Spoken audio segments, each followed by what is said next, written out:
Are the factors that propelled Donald Trump to power this time around broadly the same as those that helped him win in 2015? While the circumstances are different from a decade ago, the secular societal forces that drive support for Trump are also strikingly familiar.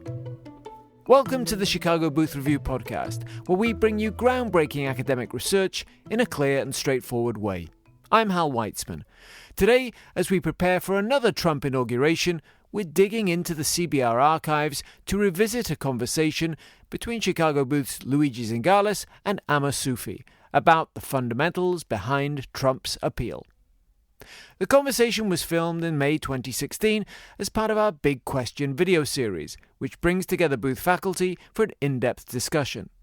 We wanted to bring it back because we were struck more by a sense of continuity than change. For some observers, Trump's re-election was all about economics, chiefly voters' experience of inflation and their mistrust of globalization.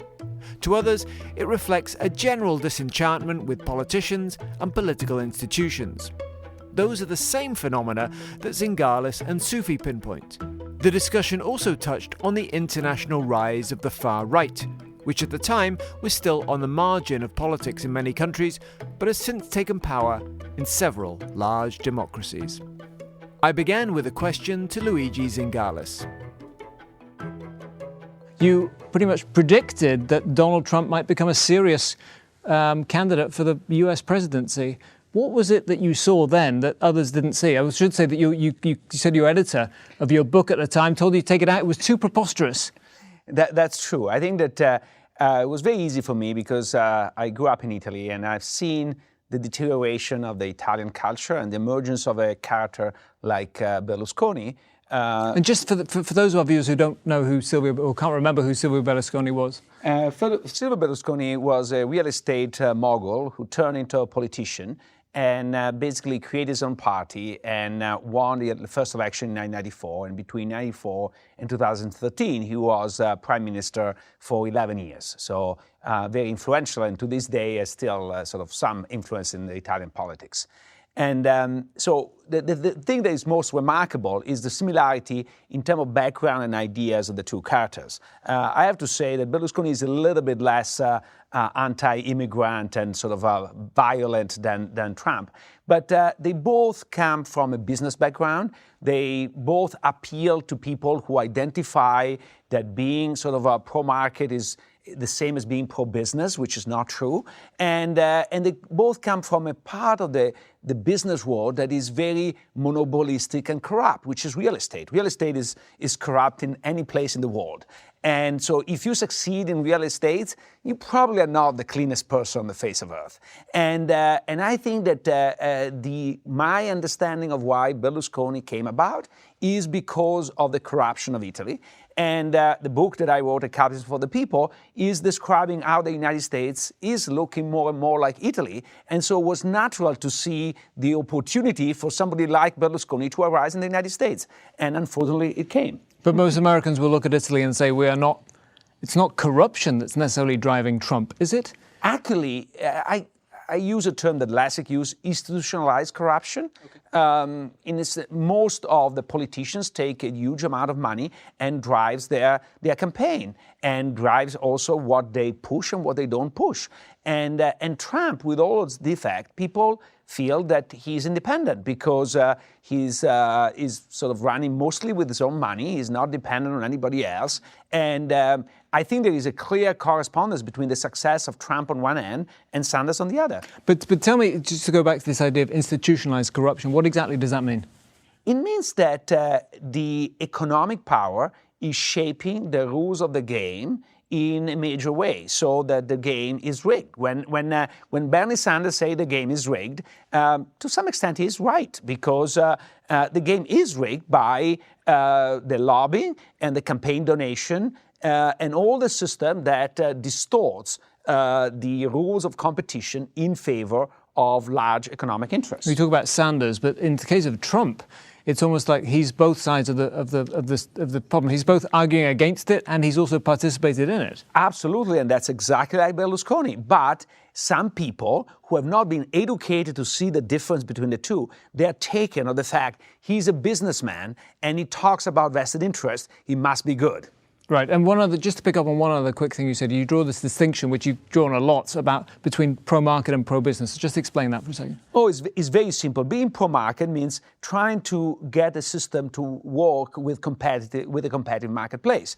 And being pro-business means favoring business. And most of the time, having a more competitive system does not favor the existing business people, while does sort of favor the business environment. So in terms of creating a stable and clear business environment, the two ideas are the same. But when it comes to regulation, a lot of regulation is designed to preempt entry, and that's really pro-incumbent businesses and anti-market. Okay. Amir Sufi, let me bring you in. You have a slightly different explanation of what's been going on based on your research about what happens when there's a big downturn in the economy and the political effects of that. Yeah, so one of the things we find is a pretty systematic relationship that any time you have a big financial crisis, which is usually associated with a collapse in real estate values, bringing it back to real estate, you have a group of haves and have-nots. In some sense, when house prices fall, someone has to take the loss. And what we basically argue is that, well, first the data just show that systematically, if you look over the last 60 years in a number of countries, you see an increased polarization that happens after these economic downturns. It usually actually breaks more to the far right in terms of the electorate. So people who consider themselves moderates kind of disappear from the population. It seems to be much harder to actually get a governing coalition to actually implement policies.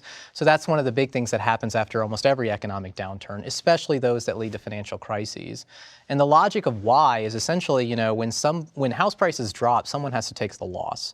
And it oftentimes basically puts on this creditor-debtor relation that into a big disruption, because creditors don't want to take losses, debtors don't want to take losses. The government is usually going to step in and favor one of the two, and it usually leaves a lot of people very alienated in a similar way to what Luigi's talking about, where they feel the game is rigged. And I think in the United States, house prices dropped a tremendous amount, 40 to 45% nationally. And it was very clear that the government basically went out and supported creditors to a very strong degree, in particular banks, whereas most homeowners were essentially left drowning underwater on their mortgages. And so that has left a mark on the population that I think people are still very angry about, and it thus leads to more polarization. But to be clear, is that a sort of mechanical effect? What is the actual effect? Because obviously we talk about Bernie Sanders. Yeah. Bernie Sanders is very upset, as are many people, about the 1%, about banks being bailed out and not homeowners. So is it about anger or is it about something else? What actually explains? No, I mean, I think it's exactly what Luigi's saying as well, in that there's a series of what we economists would call unexpected shocks. Let's say house prices went down. Let's say globalization happens. Let's say, financialization happens.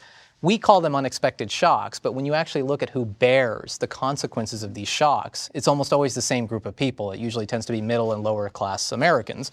And so to them, it doesn't look like shocks. It looks like something systematic being put upon them to make their lives more difficult. And I think that narrative kind of plays out until people basically say the game's rigged. And we want politicians who are essentially outside the system, who are going to disrupt that system. And it's even understandable to some degree. Unfortunately, sometimes that turns into xenophobia, it turns into racism, it turns into violence at rallies and whatnot. But I think it is an understandable reaction because, to be honest, if you look at the data, it's pretty convincing that actually the people who are affected by globalization are people who worked in textile mills, people who made furniture, and they haven't been able to recover from the huge shock that happened when Chinese imports came in. Likewise, people who owned homes that all of a sudden found themselves underwater never got any assistance, and so they're angry about that. And so they're more thinking that the game's rigged rather than, oh, these are just unexpected shocks that just happen to me. I understand. But so go on. Yeah, no, I agree with him that the crisis and the collapse of the real estate markets that were very important. But I feel was the straw, maybe a big straw, but that broke the camel's back. The problems were much more longer term. Now, my numbers might be a little bit old because still from my book that was 2012. But if you look at the progression of the median male worker, for example, and not because female are not important, simply because in the female case there's been an improvement due to reduced inequality. But the person entering the workforce today, the median worker, male worker entering the workforce today, makes less in real term than his father did.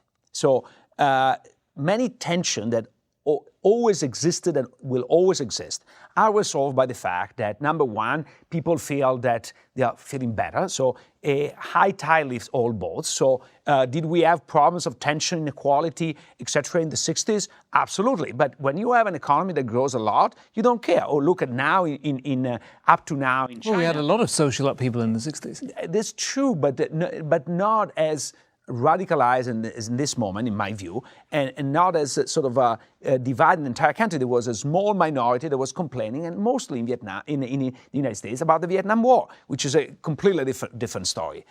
Today, we don't see those demonstrations because we don't have the draft. If we had the draft, the situation would be very different. But look at China. China is creating an enormous amount of inequality, but if you grow at 9% per year, everybody is lifted and they feel better.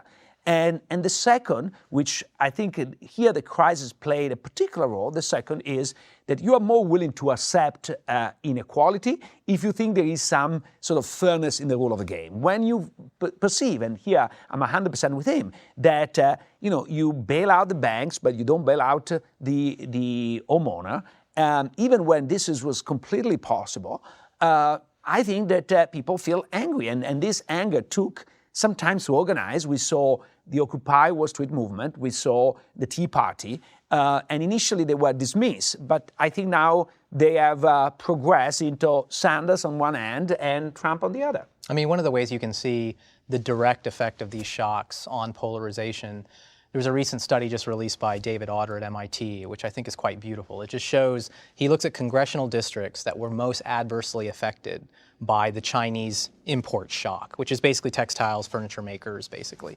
And he shows that if they're majority white, they go from having moderate Republicans to having very extreme right-wing Republicans. And if they're majority minority, they go from having basically moderate Democrats to having very left-leaning Democrats. And so it's, again, just this notion that what appeals to people when they're experiencing these shocks to their livelihoods, and I mean, the research is really compelling that the people who actually live in these cities don't easily recover. They don't just go out and find another job or are able to move easily. For whatever reason, they sit in those towns, and basically there's a lot of despair there. And you see exactly this phenomenon that the politicians they then associate with are the politicians that tend to be more extreme. And that's just you can see that relationship quite directly when you look at the Chinese import shock. It's pretty stunning. If you're enjoying this podcast, there's another University of Chicago Podcast Network show you should check out. It's called Big Brains. Big Brains brings you the stories behind the pivotal scientific breakthroughs and research that are reshaping our world. Change how you see the world and keep up with the latest academic thinking with Big Brains, part of the University of Chicago Podcast Network. Do you think it's the downturn itself that leads to this kind of politics, or is it the response to the downturn, the austerity, the bailouts, and all the rest of it? I mean, I think that if you look at, it'd be interesting to look at the Great Depression in more detail, and certainly there was a more polarized electorate after the Great Depression, but I think people felt like FDR was on their side. I mean, it was part of the whole fireside chats and the notion of explaining things, and that's kind of an exception to the rule. But I kind of agree with Luigi that you can have an underlying angst there, but when all of a sudden the pie becomes much smaller, then people are going to fight more viciously. And I think that's what you see not only in the United States, but in pretty systematic evidence across countries. So this was a tension that was kind of always there and was waiting to blow up? And I think so. And the crisis, does that mean if growth comes back, then these tensions will dissipate and polarization will sort of correct itself? If good growth comes back, yes, but the likelihood is that it's not, unfortunately. I think that at least there is no sign that it comes with the rate of the 60s. And also there is an issue of distribution of growth. What I don't think we emphasize enough is if you look at the distribution of growth in the 2000s, it's gone disproportionately to the top 10%. And so how can the rest feel good? They don't. And these things may be linked, right? I mean, it may very well be that we can't get good growth because we have terrible policies coming out of the government because of patronage politics, because of special interests.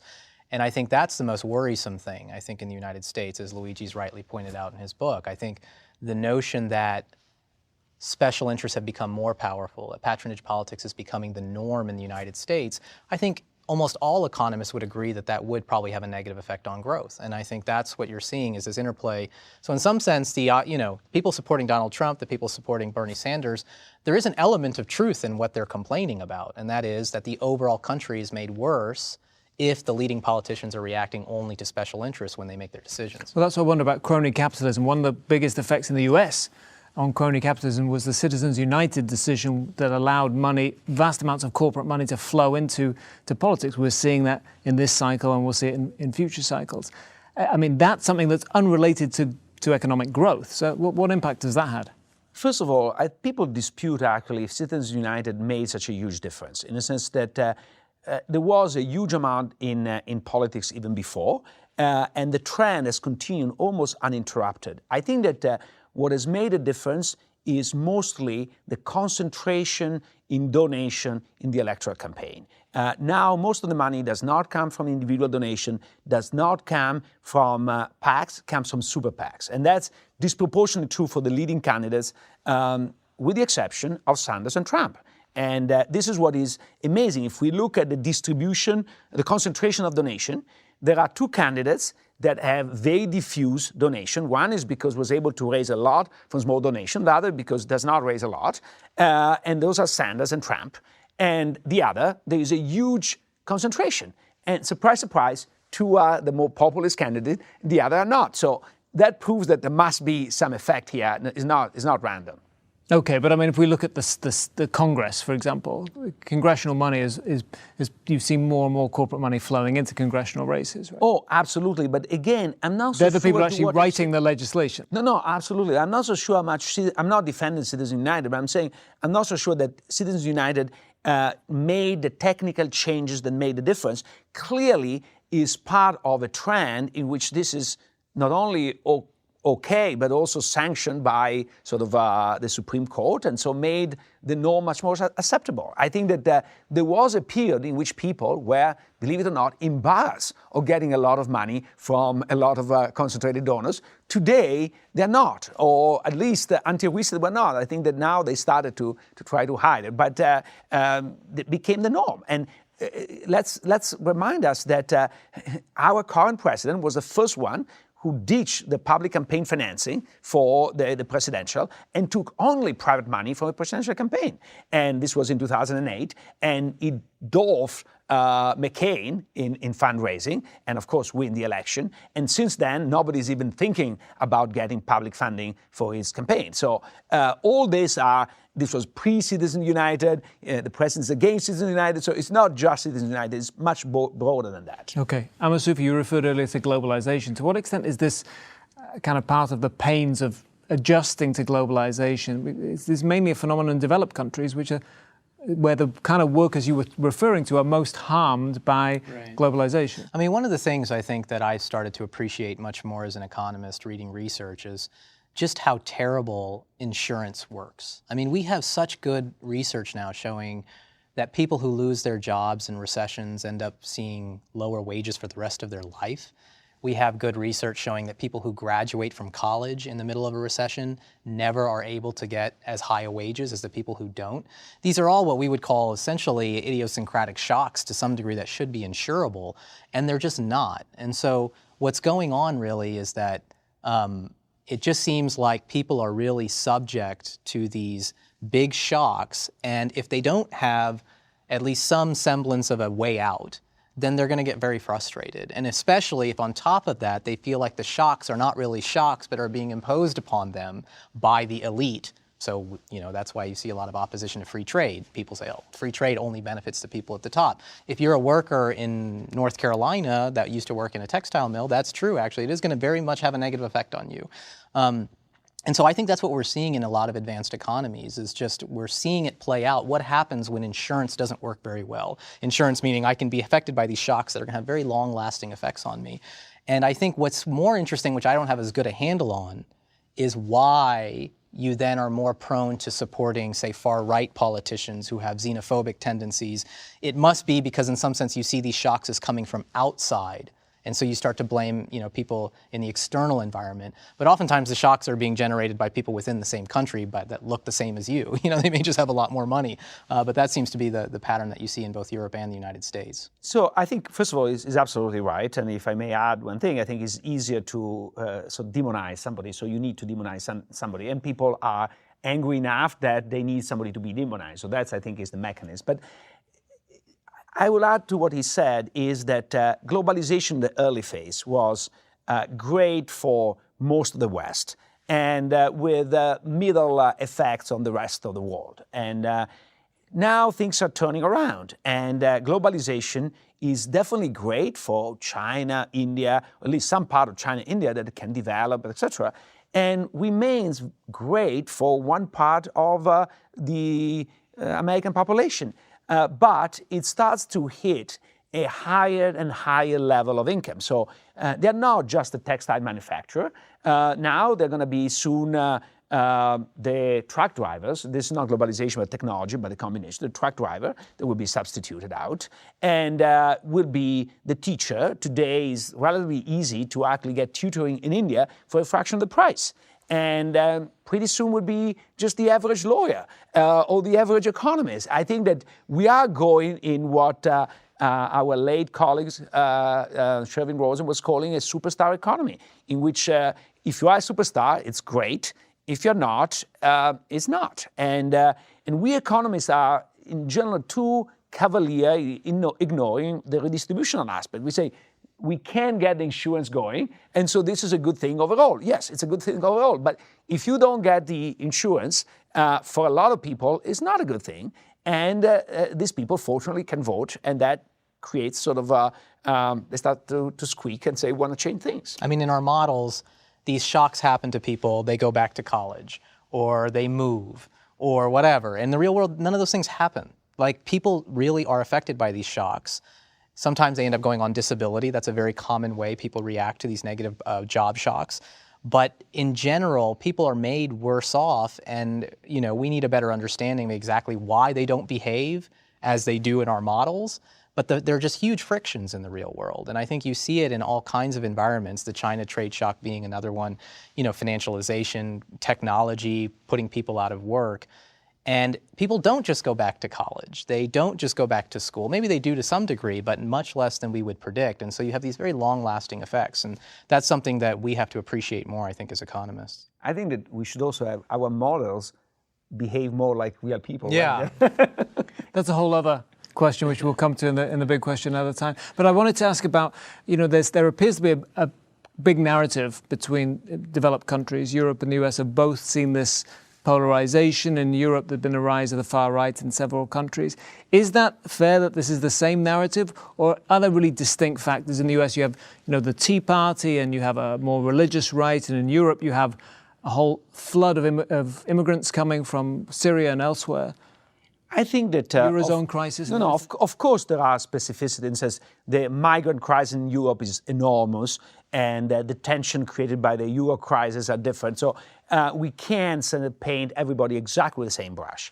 However, there is a common economic theme that maybe is less accentuated in Europe in terms of inequality than in the United States, but is common. And then there is also a common political theme that very often is ignored. And the political theme is that since the 80s, we have seen sort of the left losing the characteristic of the party of the people and becoming the Clinton Democrat that are basically in bed with business. And so for a while, this worked wonderful when everything was growing, etc. And now what you have is you have people from the left that say, wait a minute, who represents us? And also people from the right get upset of the fact that there is nobody representing the interests of the people at large. And so they created a mass. We see that this is particularly strong in Europe, but it will be coming in next election here too, is the disappearance of the Social Democrat. This is like amazing. So in Austria, they were annihilated. In France, they were. In Greece, they had been annihilated. In England, they've turned into old-fashioned socialists. So the Social Democrats, the Blairite, are disappearing, and instead of it are either the hardcore left-winger, a la Corbyn or a la Bernie Sanders, or you have some form of populist from the right. Would you include Obama in that social democrat? I think he's more nuanced, and I think he is less completely sold to business than the Clintons are. The Clintons are the prototype. Clinton and Blair are the prototype, and Schroeder in Germany. And I think it's enough to look at where they went after they end their career. So Schroeder got appointed chairman of Gazprom. Is like a socialist move. And Blair is becoming sort of an international star, paid like a Hollywood star. And Clinton the same. I see. Amir, Sufi, what about your views on the difference between Europe and the US? No, I mean, I think it's similar in a lot of ways on this debtor-creditor relation. I mean, I think that's where it's even more explicit in Europe than even in the United States, because in the United States, it at least is all within the same country, whereas in Europe, it's actually splitting on nationality lines, Greece versus Germany. And so that's one of the big things you see that in Europe that's not so explicit in the United States. In the United States, it's more complicated. There's definitely a battle between debtors and creditors. You can think Occupy Wall Street as being very much the pro-debtors. You can think of Bernie Sanders talking about student debt, but it's not as, in Europe, it's really like these northern countries and these peripheral countries, and it's so explicit when you ask questions like, how much do you think Greece should be allowed to renegotiate? Germans, say 70% say absolutely not, whereas people in the peripheral say, oh yeah, of course we should be able to renegotiate the debt downward. So that conflict is very pervasive and very sharp, although I guess over time it's probably diminishing. The creditors have won in every way. So at some point, I guess the debtors either just get angry or just give up. But it's no longer a fight anymore. In some sense, it's already been won by one party. Okay, well, I don't want to end on that. That's more depressing, though. Let's move. Let's be more upbeat. Luigi, what would be what would be a good thing that US could do or Europe could do to in terms of public policy to attack crony capitalism? So I think that my hope for the United States is that the Trump experience will really force the Republican Party or a party of the center-right to regenerate itself, understand what it stands for. I think that it should have done it in 2008 and failed to do it at a temporary victory at the cost of a Trump phenomenon later on. And of course, because it's always a dance in politics, this will force also the left to regenerate. And so probably this election will be won by Clinton, but I don't think that the Democratic Party will be the same that was under her husband. And past Clinton, the left will be extremely dominant. So we're going to see a new political game in the United States. And that really is optimistic. Hillary Clinton, who's the person you were just saying, was kind of the example of the corporate liberal. Yes, but will be a temporary phenomenon. $275,000 speeches on Wall Street. Yes, but it's a temporary phenomenon. I look past that. Okay, all right. I mean, I think Luigi's doing a great job of this. I think we talked about Jon Stewart. I think the reason for optimism, in my view, is that at some point the people get fed up of special interests, and at some point it becomes something within the culture to actually call it out and really say, look, this is absolutely outrageous. Luigi, growing up in Italy, has seen it for a long time, so he's already reached that point a long time ago. We Americans, like I grew up here, it's just us, we're starting to see it firsthand, now, and I think that there has been a reaction, which is a good thing. It has to be managed carefully because I think, sometimes some of the proposals that are made by people who, on behalf of the people, can be really bad proposals, but at least having a culture in which it is looked down upon to take money from special interests and just serve their interests and that's it, that's considered something that is, antithetical to true public service. That, once you get that embedded in the culture, hopefully you can start to get better outcomes at the political level. And in my view, in the last 15 years, and that partially described me, if you could have told me 10 years ago a guy like Bernie Sanders would have any success at all, I think he's having success precisely, whatever you believe about his policies, is he's tapped into something that really there is something wrong with a candidate like Hillary Clinton that even though if you may ultimately agree with some of her policies, but the fact that she takes so much money from bankers, the fact that she's associated with, her husband who's taken money from finance, so much money from finance, that there's something wrong with that. Foreign countries. From the foreign Clinton countries. Foundation is financed by foreign countries. She was Secretary of State, and she was going along with the Clinton Foundation on the side. See, someone who's grown up in Italy can recognize it immediately, and so soon That's my comparative advantage, yes. At some point, Americans will be able to recognize it easily as well. That's it for this episode of the Chicago Booth Review podcast, part of the University of Chicago Podcast Network. For more research, analysis, and insights, visit our website at chicagobooth.edu/review. When you're there, sign up for our weekly newsletter so you never miss the latest in business-focused academic research. This episode was produced by Josh Stunkel. If you enjoyed it, please subscribe and please do leave us a 5-star review. Until next time, I'm Hal Weitzman. Thanks for listening.